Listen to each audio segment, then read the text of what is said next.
रात्री पावसानं हजेरी लावल्यानंतर सकाळचं वातावरण तर खूपच सुंदर होतं. मस्तपैकी पक्ष्यांचा आवाज येत होता. आनंदमयी आणि शांतदायक वातावरण होतं. तर सर्वप्रथम तुम्हाला गणेश चतुर्थीच्या हार्दिक शुभेच्छा.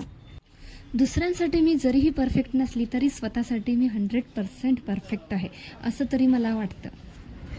नमस्कार मंडळी, मी आहे जुईशा आणि हा आहे माझा तिसरा ब्लॉग.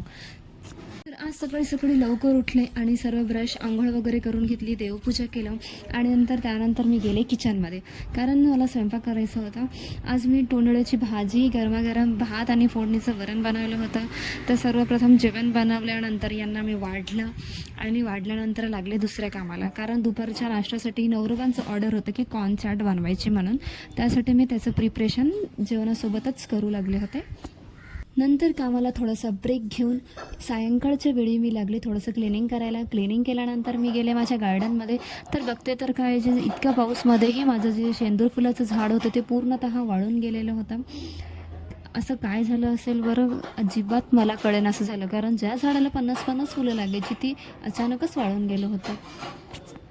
मग नंतर संध्याकाळच्या वेळेला पुन्हा नंतर मी कपडे वगैरे घडी करून अलमारीमध्ये सगळे छान व्यवस्थितपणे सेट केले आणि लागले होते स्वयंपाकाला.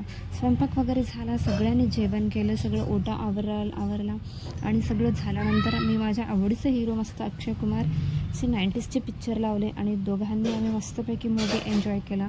असा आमचा हा